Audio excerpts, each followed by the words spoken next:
Hello students, welcome to my YouTube channel growing chemistry. तो पिछले lecture में हमने बात की थी इलेक्ट्रोकेमिकल सेल के बारे में।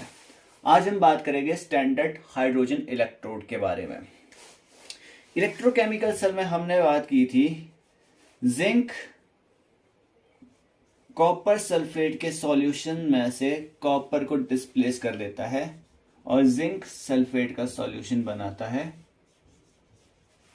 जिंक की स्टार्टिंग में जो ऑक्सीडेशन स्टेट थी वो 0 थी और जब इसने कॉपर सल्फेट के सॉल्यूशन से कॉपर को डिस्प्लेस किया तो जिंक की ऑक्सीडेशन स्टेट हो जाती है +2।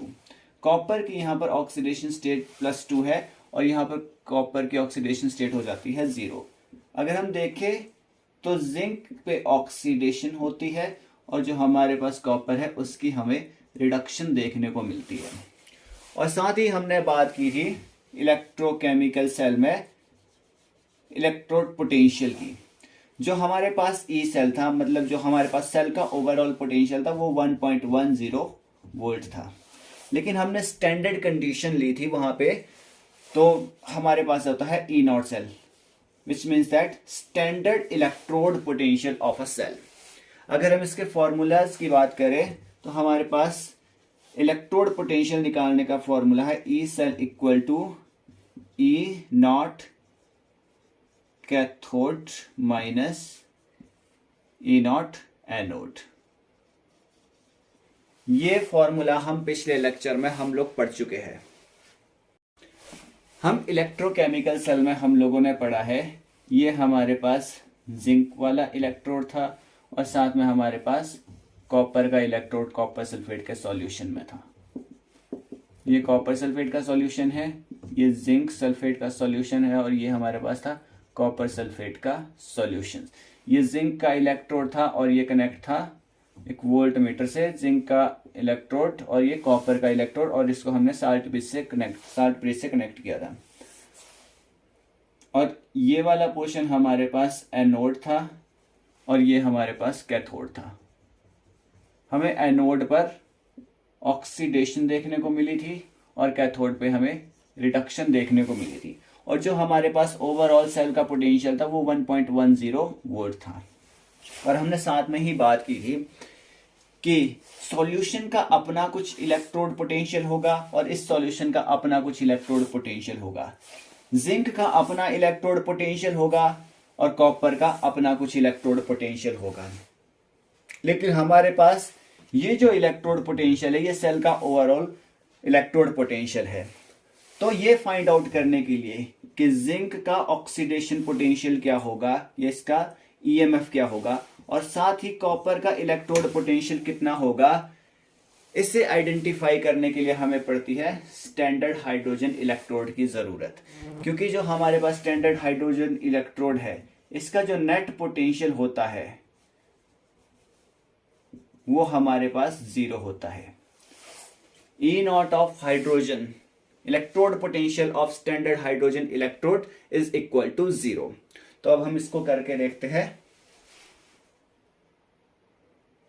सबसे पहले हम बात करेंगे स्टैंडर्ड हाइड्रोजन इलेक्ट्रोड के डायग्राम्स के बारे में। तो ये हमारे पास स्टैंडर्ड हाइड्रोजन इलेक्ट्रोड का डायग्राम है। हमने एक चैम्बर लिया और इस चैम्बर में हमने 1 मोलर सॉल्यूशन लिया, कोई एसिड लिया जो H पॉजिटिव डोनेट करता हो, लाइक H2SO4, HCl भी आप इसमें ले सकते हैं, लाइक HCl। साथ ही हमारे पास ये ग्लास की ट्यूब है और इस ग्लास ट्यूब में हम H2 गैस अंदर की तरफ पंप करते हैं। और standard hydrogen electrode which means that हम इसका जो टेम्परेचर है वो 298 केल्विन मेंटेन करेंगे और साथ ही जो सॉल्यूशन है हमारे पास वो 1 मोलर होना चाहिए। ये हमारे पास हमने इससे प्लेटिनम वायर से कनेक्ट कर दिया है और साथ में यहाँ पर प्लेटिनम का एक मेटल का पीस भी हमने यहाँ पे लगा दिया है। ये मेटल का पीस हम इसलिए लगाते हैं ताकि ये रिएक्शंस को होने के लिए सरफेस प्रोवाइड करे। और दूसरी बात यह है कि जो प्लेटिनम यूज किया जाता है क्यों, because it is less reactive so it do not participate in reactions. बहुत ही कम रिएक्टिव होने की वजह से ये रिएक्शन में पार्टिसिपेट नहीं करता है। अब हमने बात की जो हमारे पास स्टैंडर्ड हाइड्रोजन इलेक्ट्रोड का जो ई नॉट सेल होता है वो हमारे पास 0 होता है, तो इसका कोई इलेक्ट्रोड पोटेंशियल नहीं होता है। अब हमें जिंक का मान के चलिए, हमें जिंक का इलेक्ट्रोड पोटेंशियल ज्ञात करना है। तो हमारे पास हमें पता है कि जो हमारे पास जिंक है वो हमारे पास एनोड पे था।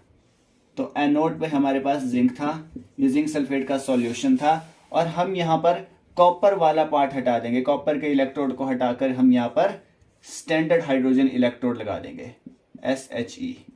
ये वाला डायग्राम हम यहाँ पे इसके साथ कनेक्ट कर देंगे, और यहाँ पर ये वोल्ट मीटर के साथ इसको हम कनेक्ट कर देंगे, और साथ में इसको साल्ट ब्रिज के साथ कनेक्ट कर देंगे। ये वाला पार्ट हमारे पास एनोड का है, और ये अब हम कैथोड बना देंगे। अगर हम स्टैंडर्ड हाइड्रोजन इलेक्ट्रोड के रिप्रेजेंटेशंस की बात करें तो हमारे पास क्या है, हमने इसमें ले रखा है प्लेटिनम की मेटल ले रखी है, और साथ में हमने इसमें ले रखा है H positive solution 1 molar, H positive 1 molar solution ले रखा है, और साथ में हम इसमें H2 गैस प्रोवाइड करा रहे हैं, H2 गैस। और अगर हम एनोड के लिए इसके साथ जिंक के साथ इसकी रिप्रेजेंटेशंस को देखें तो हमारे पास जो जिंक के साथ रिप्रेजेंटेशन आती है, तो हमारे पास हमने जिंक को अभी एनोड बना रखा है, तो जिंक सॉलिड फॉर्म से जिंक डाई पॉजिटिव फॉर्म में टूटता है, और बीच में हमने साल्ट ब्रिज को कनेक्ट कर लिया है, और उसके बाद हमारे पास प्लेटिनम H पॉजिटिव ये 1 मोलर सॉल्यूशन जो हमने ले रखा है 1 मोलर, और साथ में ही हमारे पास है H2 गैस। तो ये हमारे पास रिप्रेजेंटेशन होती है।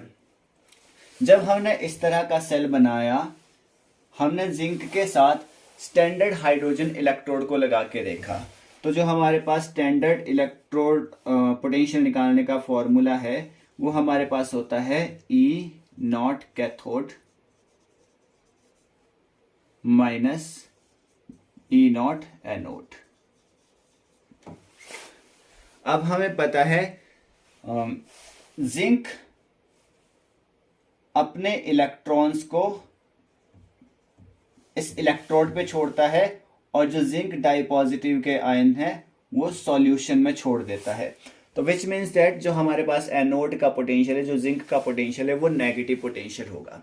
तो जब हमने इस सेल का ओवरऑल पोटेंशियल देखा तो वो हमारे पास आया 0.76 वोल्ट।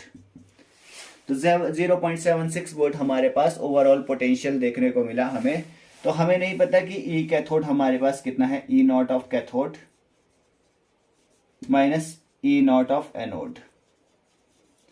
तो हमारे पास जो हमने अभी E0 ऑफ कैथोड ले रखा है वो ले रखा है स्टैंडर्ड हाइड्रोजन इलेक्ट्रोड, और इसका जो हमारे पास ओवरऑल पोटेंशियल होता है वो हमारे पास होता है 0 माइनस E एनोड हमें पास नहीं है। तो हमारे कहने का मतलब है, तो 0.76 वोल्ट जो सेल का ओवरऑल पोटेंशियल है वही पोटेंशियल हमारे पास एनोड का पोटेंशियल भी होगा, क्योंकि एनोड की वैल्यू माइनस में है। तो हमारे पास जो E0 ऑफ एनोड होगा वो हमारे पास होगा माइनस 0.76 वोल्ट।